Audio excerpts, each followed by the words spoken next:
शिव शंकर जपूं तेरी माला, भोले बाबा जपूं तेरी माला, भोला सब दुख काटो मारा, ओ भोला सब दुख काटो मारा।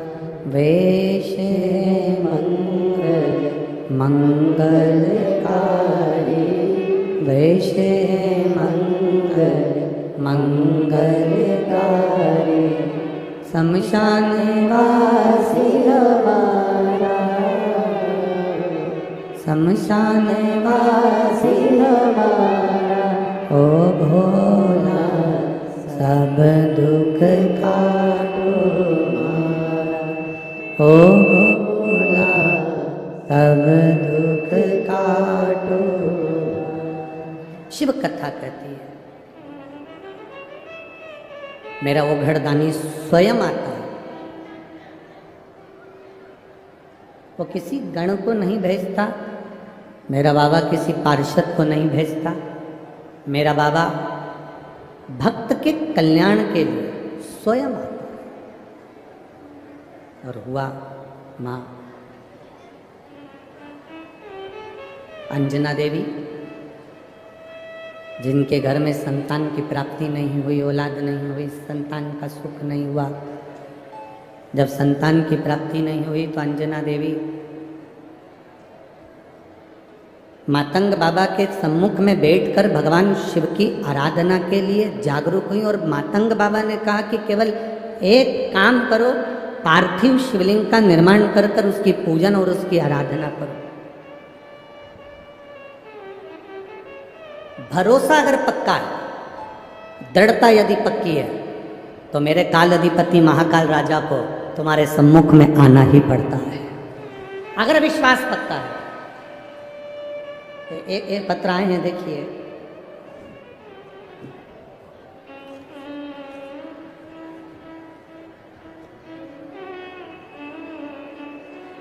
सुषमा सक्सेना, उद्धव नगर राजगढ़ की रहने वाली हूँ, कहीं बैठी हो तो हाथ हिला सकती हैं। सुषमा सक्सेना, उद्धव नगर राजगढ़, कहीं बैठी आप ही हैं, हाथ हिला दो। गुरुदेव, मेरे पेट में अचानक दर्द हुआ, यहाँ दिखाने के बाद हम लोग भोपाल दिखाने के लिए गए। वहाँ पर MRI कराई गई और मेरी जो रिपोर्ट थी उस रिपोर्ट में कैंसर बता दिया गया। परिवार के लोग घबरा गए एकदम कैंसर सुनकर। डॉक्टर ने कहा कि ऑपरेशन अभी ही करना पड़ेगा और ये जरूरी भी है। अब देखिए गुरुदेव, परिवार के लोग एकदम डर गए कि एकदम कैंसर बता दिया और ऑपरेशन का बोला है। मैंने भी कह दिया कि आप करो ऑपरेशन, मना नहीं, पर मेरा विश्वास मेरे बाबा पर था गुरुदेव।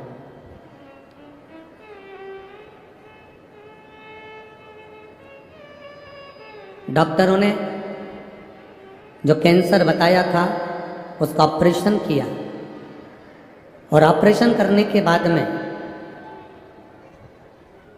जब कीमो आदि की बारी आई तो दूसरी बार कैंसर की जांच फिर कराई। तब तक गुरुदेव मैं भी श्री शिवाय नमस्तुभ्यम बोलती रही, शंकर जी पे चढ़ा हुआ जल मंगवाकर आचमन करती रही। और बाबा की कृपा का मैं क्या गुणगान करूं गुरुदेव। जब दूसरी बार रिपोर्ट कैंसर की जांच की गई तो मेरे शरीर में कैंसर नहीं निकला, मैं स्वस्थ हूँ और बाबा के पंडाल में बैठकर कथा सुन रही हूँ। मैं बाबा के धाम में बैठकर कथा सुन रही हूँ। अब ठीक है, आप हाथ हिलाइए एक बार, दोनों हाथ हिला दो। हर हर महादेव। शिव कृपा, सारी समस्या का हल बोल बम का नारा है। शिव का सहारा लेकर एक पत्र और बड़ा अच्छा आया, देखिए।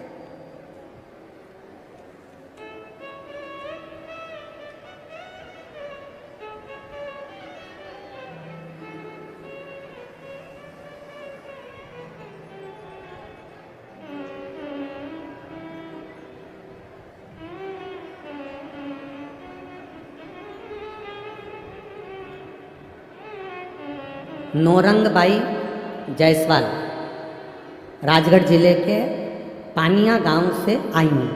कहीं बैठी हैं नौरंगबाई जायसवाल? राजगढ़ जिले के पानिया गांव से आई हूँ। कहीं बैठी हो तो हाथ हिला सकती हैं। जहाँ कहीं भी बैठी हो, नौरंगबाई जायसवाल दिखाई क्या? अच्छा इधर है, ठीक है माँ, हाथ हिला दो माँ एक बार। मैं नौरंगबाई जायसवाल राजगढ़ जिले के पानिया गांव से आई हूँ गुरुदेव। मेरा बेटा योगेश जायसवाल जो आर्मी की तैयारी कई बार कर चुका है पर सिलेक्शन नहीं हो पा रहा था, तब मैं 2022 से शिव महापुराण की कथा सुनना चालू करी हूँ गुरुदेव। अपने बेटे से कहा तू आर्मी की तैयारी अब की बार कर, मना नहीं, पर शिव जी के मंदिर में जाकर 1 लोटा जल चढ़ाना और बाबा का मंदिर में झाड़ू पोछा लगाकर बाबा की पूर्ण तैयारी तू आर्मी की कर। मैं बाबा का क्या गुणगान करूं गुरुदेव। बाबा ने ऐसी कृपा करी, मेरा बेटा योगेश जायसवाल आज बाबा की कृपा से 2 मार्च 2023 को आर्मी में सिलेक्शन हो गया और लखनऊ में ट्रेनिंग कर रहा है। इसलिए मैं बाबा को यहाँ प्रणाम करने के लिए, शिव तत्व इसी को कहते हैं। माँ आपको नमन है और आपके इस प्रताप को भी नमन है कि आपने इसे गर्व से अपने बेटे को जन्म दिया जो भारत माता की सेवा करने जा रहा है। आपको साधुवाद। शिव तत्व की प्राप्ति, भगवान ओकड़दानी की प्राप्ति, हमारा भजन, हमारा कीर्तन, हमारा स्मरण, हमारा मंत्र जाप, हमारा नाम जाप, हम जितना जितना करते जाते हैं बाबा उतनी कृपा हमारे जीवन में करता चले जाते हैं, करता जाते हमारा।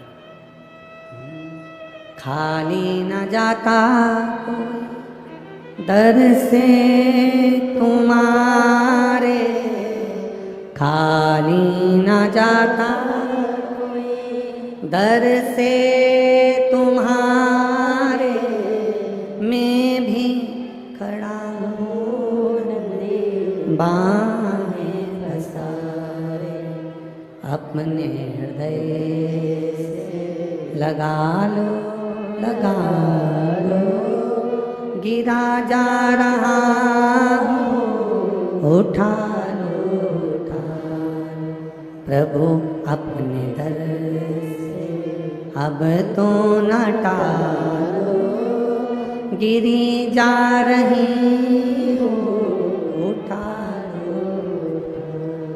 माता अंजना, माँ स्वयं अंजना देवी, माता अंजना मातंग बाबा के बताए अनुसार सेवा में तल्लीन हो गए।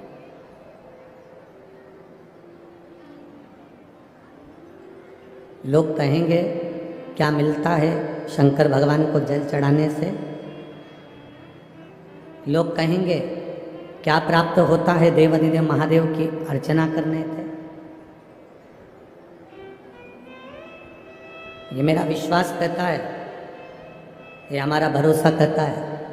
आप इतने पंडाल भर भर के इतने भक्त राजगढ़ की पावन धरा पर आए हैं, ये मेरा विश्वास कहता है कुछ ना कुछ अगर आपने एक बार पशुपति व्रत करा होगा या शिव जी के मंदिर में जाकर 1 लोटा जल चढ़ाया होगा, तो ये मेरा भरोसा कहता है कि बाबा ने कुछ ना कुछ तुम्हारा कार्य किया जरूर होगा, ये निश्चित है। खाली नहीं छोड़,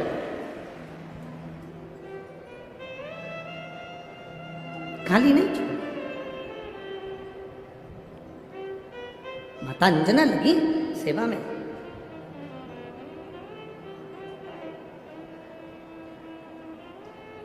पार्थिव शिवलिंग का निर्माण करना, उसका पूजन करना।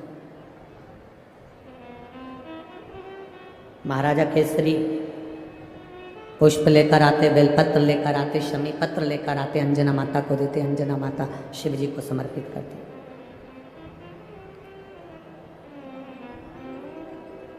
शिव भक्ति के बल को मां अंजना ने बढ़ाया।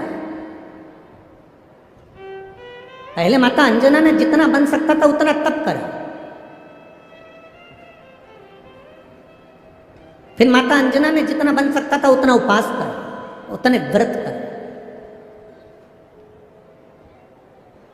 फिर माता अंजना ने जितना बन सकता था उतनी साधना करी, उतनी साधना।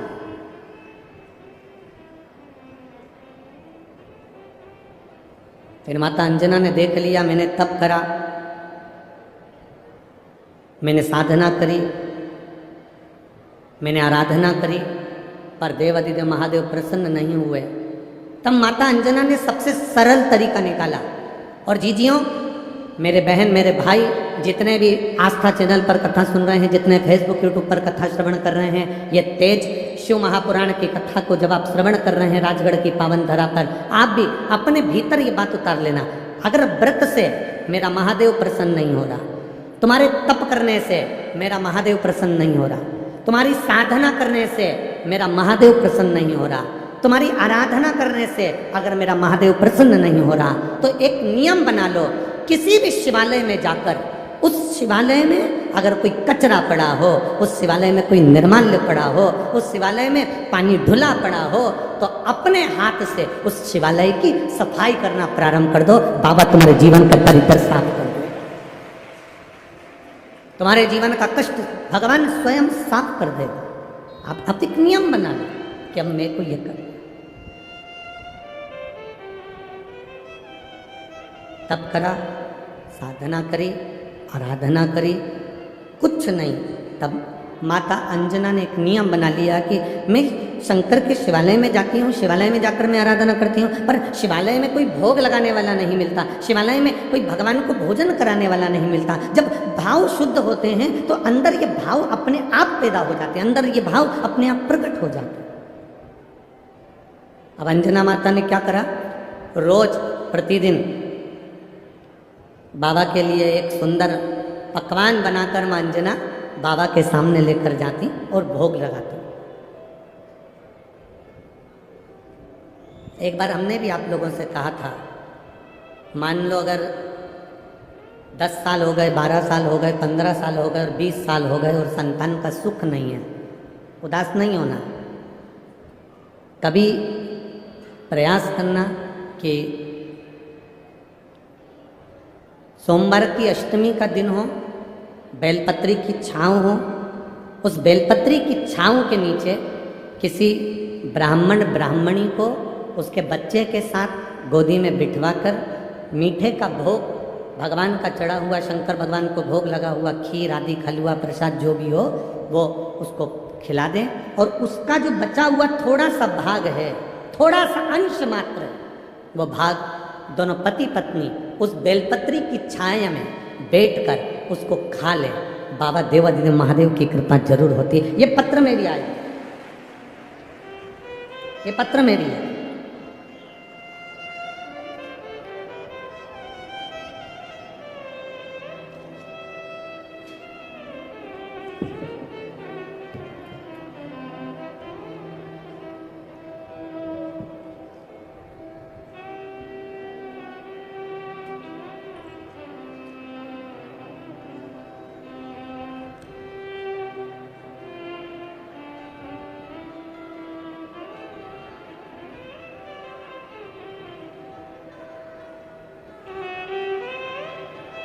मैं रोली शर्मा,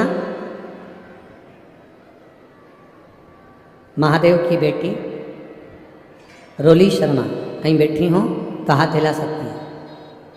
मैं रोली शर्मा, कहीं बैठी हो तो हाथ हिला सकती हैं।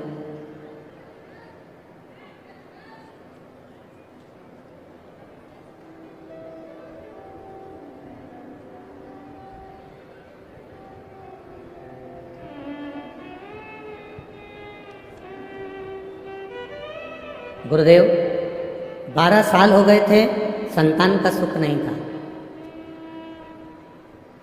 मैं क्या वर्णन करूं, डॉक्टरों का कहना था कि आपके घर में संतान का सुख नहीं है क्योंकि दोनों को तकलीफ है, इसलिए संतान का सुख नहीं होगा। तब टीवी पर शिव महापुराण की कथा सुनना प्रारंभ करी, पशुपति व्रत करा, आपने बेलपत्री के वृक्ष के नीचे ब्राह्मण ब्राह्मणी के जोड़े को भोजन का कहा था। बाबा देवाधिदेव महादेव की कृपा से वो उपाय किया और बाबा की कृपा से मेरा 3 महीने में गर्भ ठहर गया और 12 साल के बाद मेरे घर में संतान ने जन्म लिया। मैं बाबा को यहाँ प्रणाम करने के लिए रोली शर्मा कहीं बैठी हो तो हाथ हिला सकते हो। दिख गई क्या? कहाँ है? दूसरे पंडाल में है। अच्छा अच्छा, हाथ हिला दो एक बार रोली शर्मा जी। बच्चे को लाए हो तो थोड़ा सा ऊंचा कर दो। लाई हुई है, थोड़ा सा ऊंचा कर दो बच्चे को तो कैमरे में आ जाएगा। मैं रोली शर्मा 12 साल के बाद जब डॉक्टर भी हाथ टेक दिए गुरुदेव, डॉक्टरों ने मना कर दिया, तब मेरे बाबा ने मेरी गोद भरी है और 12 साल के बाद मुझे संतान दी है। ये शिव कृपा, ये उदारता शंकर की। शिव कृपा, उसकी उदारता साधारण नहीं। आपका भजन, आपका विश्वास, आपकी दृढ़ता ये खाली नहीं जाती। आप आए जरूर हो, ये इतने सारे भगत लोग, कई लोग धूप में बैठे हैं, पंडालों में जगह नहीं है, इसलिए लोग बाहर छाता लगा लगा के रोड पर धूप में, क्योंकि सारे पंडाल यहाँ से लेकर वहाँ तक सब भरे पड़े हुए हैं, तो लोग धूप में रोड पर अपना अपना छाता लगाकर पन्नियाँ बांधकर धूप में बैठे हो। पर इतना विश्वास रखना, तुम भले धूप में बैठे हो पर मेरे बाबा की शरणागति से खाली नहीं जाओगे, वो झोलियां भर कर जरूर निश्चित, खाली नहीं भेज सकता। उसका भरोसा, मांजना ने बस नियम बनाया, देवाधिदेव महादेव को भोग लगाना है, शिव भूखे रह जाते हैं, शंकर भगवान को भोग नहीं लगता, मैं नियम बनाती हूँ। अंजना देवी ने विचार कर लिया कि मैं शंकर भगवान को भोग लगाऊंगी। अब तुम भी एक नियम बना लो कि मैं शिव जी के मंदिर में एक लोटा जल चढ़ाऊंगी। तुम भी एक नियम बना लो कि मैं शंकर भगवान के मंदिर में एक चावल का दाना शंकर को समर्पित करूंगी। मैं शंकर के मंदिर में जब भी जाऊंगी तो शिवालय के मंदिर में जाकर सफाई करूंगी।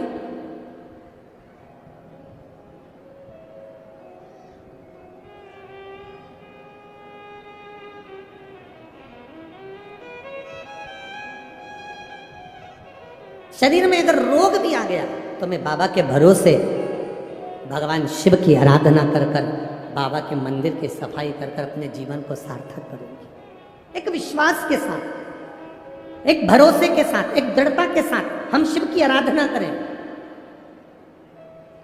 क्यों नहीं मिलेगा?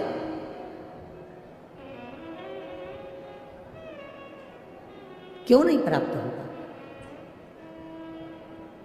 माता अंजना प्रसाद तैयार करती, बाबा को भोग लगा। हम पहले भी कथा में कहे, पशुपति व्रत करने वाली माताओं से निवेदन है, आप बाजार से प्रसाद को खरीदे ना। पशुपति व्रत का नियम अगर आपने लिया है तो घर में, अपने घर के अंदर प्रसाद का निर्माण करें, अपने घर के अंदर।